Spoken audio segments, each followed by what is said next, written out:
ಆತ್ಮೀಯ H16 news ಅರ್ಥಾತ್ ಸೀತಾರಾಮ್ ನ್ಯೂಸದ ವೀಕ್ಷಕರೇ, ನಾನು ನಿಮ್ಮವ ಎಂ ಆಯುಧ ಮಲ್ಲಪ್ಪ ಜೊತೆವರು. ತಾವು ಈಗ ಸುದ್ದಿಗಳ ಲೋಕಕ್ಕೆ ಈ ಎಂಟ್ರಿ ಹೊಡಿತಾ ಇದ್ದೀರಿ. ಈ ಸುದ್ದಿಗಳನ್ನು ಪ್ರತಿಯೊಂದು ನೋಡೋ ಜೊತೆಗೆ ನಿಮ್ಮ ಅಭಿಪ್ರಾಯಗಳನ್ನು ಹಚ್ತಾ ಇರಿ. ಯಾಕಂದರೆ ಈ ಸುದ್ದಿಗಳು ನಿಮಗಾಗಿ, ನಿಮ್ಮ ಬದುಕಿಗಾಗಿ, ನಿಮ್ಮ ವೈಚಾರಿಕೆಗಾಗಿ, ನಿಮ್ಮ ತಿಳುವಳಿಕೆಗಾಗಿ ಅನ್ನೋದು ನಿಮಗೂ ಗೊತ್ತು. ಜೊತೆಗೆ ನಮಗೂ ನಿಮ್ಮೊಂದಿಗೆ ಇದೊಂದು ಮಾತಾಡುವಂಥ ಜೊತೆಗೆ ಸುದ್ದಿಗಳನ್ನು ಬಿಡುವಂಥ ಕೆಲಸ. ಈ ಕೆಲಸದಲ್ಲಿ ನಾವು ನಿಮ್ಮೊಂದಿಗಿದ್ದೀವಿ ಅಂತ ಹೇಳ್ತಾ ನೋಡ್ತಾ ಇರಿ ಸುದ್ದಿಗಳನ್ನು.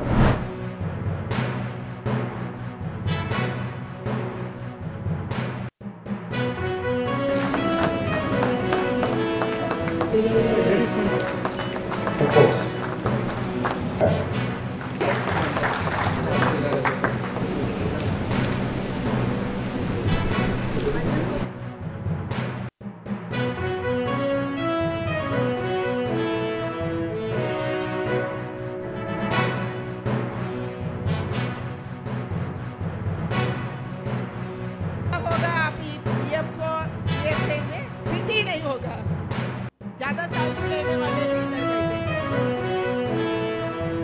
मगर देश का एक लक्ष्य है, प्रधानमंत्री नरेंद्र मोदी जी का एक लक्ष्य है, ये देश का हर एक व्यक्ति को ESI या EPFO से जुड़ना. अभी कितने का बात कर रहे हैं हम? ESI EPFO बोले तो केवल 10% का बात कर रहे हैं. 90% out of ESI and out of EPFO.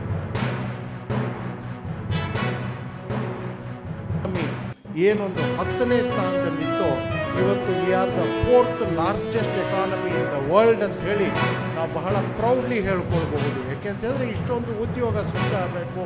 ಇವತ್ತು ನೋಡಿ ನೆರೆ ರಾಷ್ಟ್ರಗಳು ಯಾವ ಪರಿಸ್ಥಿತಿಯಲ್ಲಿದೆ, ಅದು ಪಾಕಿಸ್ತಾನ ಆಗ್ಬೋದು, ನೇಪಾಳ ಇರ್ಬೋದು, ಶ್ರೀಲಂಕಾ ಇರ್ಬೋದು, ಬಾಂಗ್ಲಾದೇಶ ಇರ್ಬೋದು. ಆದರೆ ನಾವು after Covid also we are progressing ಅಂದರೆ ನಿಜವಾಗಲೂ ಕೂಡ ನಮ್ಮ ದೇಶದ ನೇತೃತ್ವವನ್ನು ವಹಿಸಿರುವ ನರೇಂದ್ರ ಮೋದಿ ಅವರಿಗೆ ನಾವು ಧನ್ಯವಾದಗಳ ಅಭಿನಂದನೆಗಳನ್ನು ಸಲ್ಲಿಸಬೇಕಾಗುತ್ತೆ. ನನ್ನ ಹೆಸರು ನಿಸರ್ಗ, ನಮ್ಮೂರು ನಾಗವಲ್ಲಿ, ತುಮಕೂರು ಜಿಲ್ಲೆ ಕಡೆ. ಇದಕ್ಕೋಸ್ಕರ ತುಂಬ ವರ್ಷದಿಂದ ಕಾಯ್ತಿದ್ದೆ. ನಾನು BPM ಆಗಿ ಸೆಲೆಕ್ಟ್ ಆಗಿದ್ದೀನಿ. ಹಾಗೆ ನರೇಂದ್ರ ಮೋದಿ ಅವರಿಗೆ ಧನ್ಯವಾದ ಹೇಳಲು ಇಚ್ಛಿಸುತ್ತೇನೆ. ಹಾಗೆ ಭಾರತ ಸರ್ಕಾರಕ್ಕೆ, ಹಾಗೆ ಅಂಚೆ ಇಲಾಖೆಗೆ ಧನ್ಯವಾದ ಹೇಳಲು ಇಚ್ಛಿಸುತ್ತೇನೆ. ಪೋಸ್ಟಲ್ ಡಿಪಾರ್ಟ್ಮೆಂಟಲ್ಲಿ ಸ್ಪೋರ್ಟ್ಸ್ ಕೋಟಾ ನೇಮಕಾತಿ ಅಡಿಯಲ್ಲಿ ಪೋಸ್ಟ್ಮ್ಯಾನ್ ಹುದ್ದೆಗೆ ಆಯ್ಕೆಯಾಗಿದ್ದೇನೆ. ಇದಕ್ಕೆ ನನಗೆ ತುಂಬ ಸಂತೋಷ ಆಗ್ತಿದೆ. ಈ ಅವಕಾಶಗಳು ಕೊಟ್ಟಂಥ ನಮಗೆ ಕೊಟ್ಟಿರುವಂತಹ ನರೇಂದ್ರ ಮೋದಿಜಿಯವರಿಗೆ ಹಾಗೂ ಭಾರತೀಯ ಅಂಚೆ ಇಲಾಖೆಗೆ ಹಾಗೂ ಭಾರತ ಸರ್ಕಾರಕ್ಕೆ ನಾನು ಧನ್ಯವಾದಗಳನ್ನು ಸಲ್ಲಿಸುತ್ತೇನೆ. और बहुत अच्छा लग रहा है अपॉइंटमेंट लेटर प्राप्त करके, और प्रधानमंत्री जी और जो मिनिस्टर मैडम थी उनसे जो संवाद उन्होंने दिया है उससे बहुत मोटिवेशन मिली है. एक काम करने की नई ऊर्जा कि हमें कैसे काम करना है, इसका हमें मिला है गाइडेंस कि हमें कैसे आगे हमारी जो परस्यू करनी है हमारी गवर्नमेंट जॉब. ಬಾರಿ ನಾನು already result exam writing clear ಆಗಿದ್ದರು, ಫಿಸಿಕಲ್ ಕ್ಲಿಯರ್ ಆಗಿರಲಿಲ್ಲ. 3ನೇ ಬಾರಿ ಕಂಟಿನ್ಯೂಸ್ ಎಫರ್ಟ್ಸಿಂದ ಕ್ಲಿಯರ್ ಆಗಿದ್ದೀನಿ. ಈ ಸಂದರ್ಭದಲ್ಲಿ ನಾನು ನನ್ನ ತಂದೆ ತಾಯಿ, ನನ್ನ ಸ್ನೇಹಿತರು, ನನ್ನ ಎಲ್ಲ ಬಂಧು ಬಳಗರಿಗೆ ಧನ್ಯವಾದ ಹೇಳೋಕ್ಕೆ ಇಷ್ಟಪಡ್ತೀನಿ. ಹಾಗೆ ಕೇಂದ್ರ ಸರ್ಕಾರದಲ್ಲಿ ಸುಮಾರು 17 ಬಾರಿ 51,000ಕ್ಕಿಂತ ಹೆಚ್ಚು ಉದ್ಯೋಗವನ್ನು ಸೃಷ್ಟಿ ಮಾಡಿರ್ತಕ್ಕಂಥ ಮೋದಿಯವರಿಗೆ ಧನ್ಯವಾದಗಳು. I came from Faridabad, Haryana. Today I am feeling very excited and hopeful to get achievement to be part of this Rozgar Mela. I feel that this is a very good opportunity that government is organizing, and I am really thankful to the organizer and government that they are achieving this Rozgar Mela. I am feeling very proud at this moment.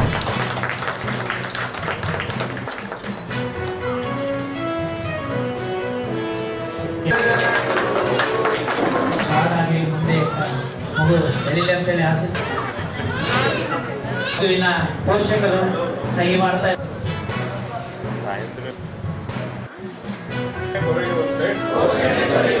ನೋಡಿಕೊಳ್ಳುವ ಮೂಲಕ ಅವಳನ್ನು ಈ ದೇಶದ ಶಕ್ತಿಶಾಲಿ ಹಾಗೂ ಸಮಾನ ಅಧಿಕಾರ ವೇದಿಕೆಯ ಅತಿಥಿ ಮಾನ್ಯರಿಗೂ ಹಾಗೂ ವೇದಿಕೆ ಮುಂಭಾಗದಲ್ಲಿರ್ತಕ್ಕಂಥ ಎಲ್ಲ ಸಭ್ಯರಿಗೂ ಮತ್ತು ಜಿಲ್ಲಾ ಆಸ್ಪತ್ರೆಯ ಸಭಾಂಗಣದಲ್ಲಿರುತ್ತಾರೆ. ಸೊ ಎಲ್ಲ ಕ್ಷೇತ್ರಗಳಲ್ಲಿ ಗ್ರಾಮೀಣ ಪ್ರದೇಶದಲ್ಲಿ ಚೈಲ್ಡ್ ಮ್ಯಾರೇಜ್ ಇರ್ಬೋದು, ಆಮೇಲೆ ಅವ್ರ ಮೇಲೆ ಆಗ್ತಕ್ಕಂಥ ದೌರ್ಜನ್ಯಗಳಿರ್ಬೋದು, ಅದು ಕೂಡ ಅಷ್ಟೇ ಪ್ರಮಾಣದಲ್ಲಿ ಹೆಣ್ಣು ಮಕ್ಕಳು ಮುಂದೆ ಬಂದಿದ್ದಾರೆ. ಸಾಮಾಜಿಕವಾಗಿ, ಆರ್ಥಿಕವಾಗಿ, ರಾಜಕೀಯವಾಗಿ ಅಂತ ಹೇಳಿದ್ರು ಕೂಡ ಇನ್ನೂ ಕೂಡ ನಾವು ಹೆಣ್ಣು ಮಕ್ಕಳನ್ನ ಒಂದು ಮೇಲ್ಸ್ತರಕ್ಕೆ ತರೋದು ಬಹಳ ಬಾಕಿ. ಆ ನಿಟ್ಟಿನಲ್ಲಿ ಎಲ್ಲ ಅಧಿಕಾರಿಗಳು ಎಲ್ಲ ಕ್ಷೇತ್ರಗಳಲ್ಲಿ ನಾವು ಪ್ರಯತ್ನವನ್ನು ಮಾಡ್ತಾ ಇದ್ರು ಕೂಡ ಇನ್ನೂ ಕೂಡ ನಾವು ಹೆಚ್ಚಿನ ಪ್ರಯತ್ನವನ್ನು ಮಾಡಬೇಕು. ಯಾಕಂದರೆ ಇದು ಪ್ರತಿಯೊಬ್ಬರ ಜವಾಬ್ದಾರಿ. ಹೆಣ್ಣು ಮಗುವನ್ನು ನಾವು ಅವ್ರಿಗೆ ವಿದ್ಯಾಭ್ಯಾಸ ಕೊಡ್ತೀವಿ. 1000 ಜನಕ್ಕೆ 919 ಮಕ್ಕಳು CSR ಸೆಕ್ಸ್ ರೇಷಿಯೋ ಏನಿದೆಲ್ಲ ಲಿಂಗಾನುಪಾತ ಮಕ್ಕಳ ಕಡಿಮೆ. ಅದೇ 2018ರಲ್ಲಿ ಬಂದಾಗ 929. ಅಂದರೆ ಉದ್ದೇಶ ಅಂದರೆ ನಮ್ಮದು ಇದು ಬೇಟಿ ಬಚಾವ್ ಬೇಟಿ ಪಡೋ ಉದ್ದೇಶ ಅಂದರೆ ಪ್ರತಿಯೊಂದು ಹೆಣ್ಣು ಮಗು ಒಂದು ತ್ರೈಮಾಸಿಕದಲ್ಲಿ 2% ಏನಿದೆಲ್ಲ ಇನ್ಸ್ಟಿಟ್ಯೂಷನ್ ಡೆಲಿವರಿ ಆಗಬೇಕಂತ, 1% ಅಪೌಷ್ಟಿಕತೆ ಕಡಿಮೆ ಮಾಡಬೇಕು. ಈ ಒಂದು ಉದ್ದೇಶ ಇಟ್ಕೊಂಡು ಭಾರತ ಸರ್ಕಾರ ಆ ಲಿಂಗಾನುಪಾತದಲ್ಲಿ, ಶಿಕ್ಷಣದಲ್ಲಿ ಎಲ್ಲ ಕೂಡ ಒಂದು ಹೆಣ್ಮಕ್ಕಳನ್ನ ಮುಂಚಿಕೊಳ್ಳತಕ್ಕಂಥ ಉದ್ದೇಶದಿಂದ ಈ ಕಾರ್ಯಕ್ರಮ ಬಹಳ ಇಂಪಾರ್ಟೆಂಟ್. ಅವ್ರಿಗೆ ರಕ್ಷಣೆ ಕೊಡೋದು ನಮ್ಮ ಕರ್ತವ್ಯ. ಇವತ್ತು ಯಾಕೆ ಈ ಮಾತು ಹೇಳ್ತಾ ಇದ್ದಾರೆ ಅಂದರೆ, ಇವತ್ತು ನಮ್ಮ ಸೊಸೈಟಿನಲ್ಲಿ ಡಾಮಿನೆಂಟ್ ಯಾರಿದ್ದಾರೆ, ಮನೆಯಲ್ಲಾಗಲಿ ನೀವು ನೋಡಿ ಎಲ್ಲೇ ಆಗಲಿ ಮ್ಯಾಕ್ಸಿಮಮ್ ಗಂಡಸರು ಡಾಮಿನೆಂಟ್ ಇರೋದು. ಅದು ಯಾವಾಗ ಈಗ ಬರ್ತಾ ಬರ್ತಾ ಕಡಿಮೆ ಆಗ್ತದೆ. Now days the dominance is taking up by the women. Why? See earlier it was physically and socio economically ಗಂಡಸರು ಸ್ಟ್ರಾಂಗ್ ಆಗಿದ್ರು. ಇವತ್ತು ಫಿಸಿಕಲಿ ಮಾತ್ರ ಇರ್ಬೋದು, socially economically they are also equal. ಈ ಕಾರ್ಯಕ್ರಮವನ್ನು ಉದ್ಘಾಟನೆಯನ್ನು ಮಾಡ್ತಾ ಇದ್ದಾರೆ. ಈ ಹಣದ ಉದ್ಘಾಟನೆಯನ್ನು ಮಾಡ್ತಾ ಇದ್ದಾರೆ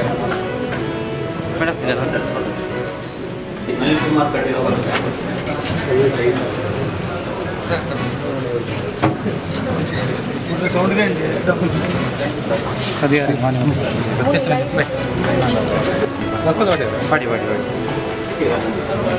ವಿಶೇಷವಾಗಿ ಇವತ್ತು ಧಾರವಾಡದಲ್ಲಿರ್ತಕ್ಕಂಥ ಪೀಠ ಇರ್ಬೋದು, ಕಲಬುರಗಿಯಲ್ಲಿರ್ತಕ್ಕಂಥ ಪೀಠ ಇರ್ಬೋದು, ಆ ಭಾಗದ ಜನರ ಸಹಕಾರಗಳಿಗೆ, ಅವರ ಸಮಸ್ಯೆಗಳಿಗೆ ಪರಿಹಾರವನ್ನು ಒದಗಿಸಿದೆ. ಅದೇ ರೀತಿಯಲ್ಲಿ ಈ ಭಾಗದ ಜನರಿಗೆ ಅವಕಾಶಗಳು ಬೇಕು ಅನ್ನತಕ್ಕಂಥ ಬೇಡಿಕೆ ಕಳೆದ ಹಲವಾರು ವರ್ಷಗಳಿಂದ ಇದೆ. ಯಾವ ರೀತಿ ಧಾರವಾಡದಲ್ಲಿ ಹೋರಾಟವನ್ನು ಮಾಡಿ ಅಲ್ಲಿ ಗೆಲುವನ್ನು ಸಾಧಿಸಿದರು, ಹೇಗೆ ಕಲಬುರಗಿಯಲ್ಲಿ ಹೋರಾಟವನ್ನು ಮಾಡಿ ಅಲ್ಲಿ ಗೆಲುವನ್ನು ಸಾಧಿಸಿದರು, ನನಗೆ ವಿಶ್ವಾಸ ಇದೆ ನಾವು ರಾಜಕೀಯ ಮತಭೇದಗಳನ್ನು ಮರೆತು ರಾಜಕೀಯ ಇಚ್ಛಾಶಕ್ತಿಯಿಂದ ನಾವೆಲ್ಲ ಒಂದಾಗಿ ನಿಮ್ಮ ಜೊತೆ ಕೈ ಜೋಡಿಸಿದ್ರೆ ಈ ಹೋರಾಟ ಯಶಸ್ವಿಯಾಗಿ. ಸೊ ಈ ಒಂದು ಎಲ್ಲ ವಿಚಾರಗಳು ಕಂಡಾಗ ನಮಗೆ ಹೈಕೋರ್ಟ್ ಪೀಠ ಈ ಭಾಗಕ್ಕೆ ಬಂದಾಗ ಉತ್ತರ ಕರ್ನಾಟಕದ ಹೈಕೋರ್ಟ್ ಇದೆ, ಕಲ್ಯಾಣ ಕರ್ನಾಟಕದ ಹೈಕೋರ್ಟ್ ಇದೆ, ಬೆಂಗಳೂರಲ್ಲಿ ಹೈಕೋರ್ಟ್ ಇದೆ, ದಕ್ಷಿಣ ಭಾಗದಲ್ಲಿ ಹೈಕೋರ್ಟ್ ಬರಬೇಕು.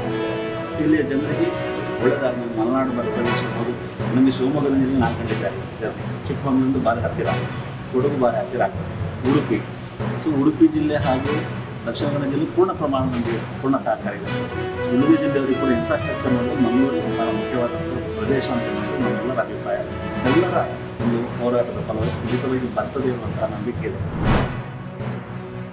ಗುಣಿ ಬಿದ್ದಿದೆಯಲ್ರಿ, ನೀರು ತುಂಬಿಕೊಂಡಿದೆ, ನಿಮ್ಮ ಮಂತ್ರಿಗಳು ಎಲ್ಲೂ ಕಾಣ್ತಿಲ್ಲ, ಗುಣಿಯಲ್ಲಿ ಕಾಣ್ತಿದ್ದಾರೆ.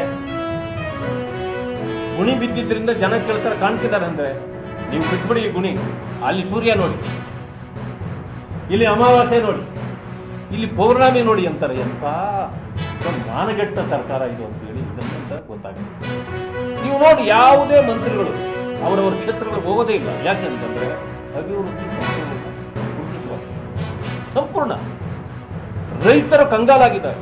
ನಾನು ಕೇಳ್ಪಟ್ಟೆ ಈಗ ಬಂದ ತಕ್ಷಣನೇ, ನಾನು ಬಂದ ತಕ್ಷಣನೇ ಕೇಳಿ ತಮ್ಮನ್ನ ಕೇಳಿ ಮಳೆ ವಿಪರೀತ ಆಯ್ತಾ. ಆದರೆ ಈ ಭಾಗದಲ್ಲಿ ಭತ್ತ ಬೆಳೆಯೋದಿಲ್ಲ ಅಥವಾ ಬೇರೆ ಬೇರೆ ಬೆಳೆಗಳಿಲ್ಲ. ಇಲ್ಲಿ ಬರೀ ರಾಗಿ, ಅದು ನಿಧಾನವಾಗಿ ಬರ್ತದೆ. ಆ ಸಂದರ್ಭಕ್ಕೆ ಮಳೆ ಬಂದು ಕರೆಕ್ಟಾಗಿ ಆಗ್ತದೆ. ಈಗ ಚೆನ್ನಾಗಾಗಿದೆ.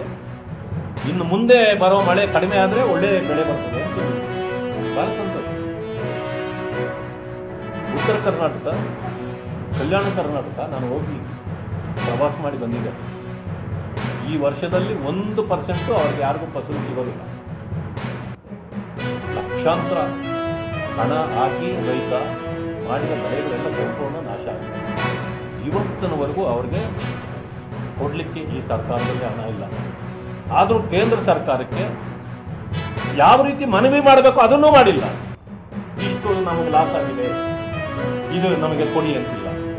ಆದರೂ ಸುಮಾರು 400 ಕೋಟಿ ಅಷ್ಟು ಹಣ ಈಗಾಗಲೇ ಕೇಂದ್ರದಿಂದ ಬಂದಿದೆ. ಆತ್ಮೀಯರೇ, ಎಲ್ಲ ಸುದ್ದಿಗಳನ್ನು ನೋಡಿದ್ರಲ್ಲ, ಏನು ಅನಿಸ್ತು ನಿಮಗೆ? ಇದರಲ್ಲೇ ನಿಮ್ಗೆ ಲೈಕ್ ಆಗಿರ್ಬೋದು, ಡಿಸ್ಲೈಕು ಆಗಿರ್ಬೋದು, ಕಾಮೆಂಟ್ ಬೇಡಪ್ಪ ಅಂತ ಅನಿಸಿರ್ಬೋದು, ಕಾಮೆಂಟ್ ಮಾಡಬೇಕಪ್ಪ ಅನಿಸ್ಬೋದು, ಶೇರ್ ಮಾಡಬಾರ್ದಪ್ಪ ಅನಿಸಿರ್ಬೋದು, ಅದು ಮಾಡಬೇಕು ಅನಿಸಿರ್ಬೋದು.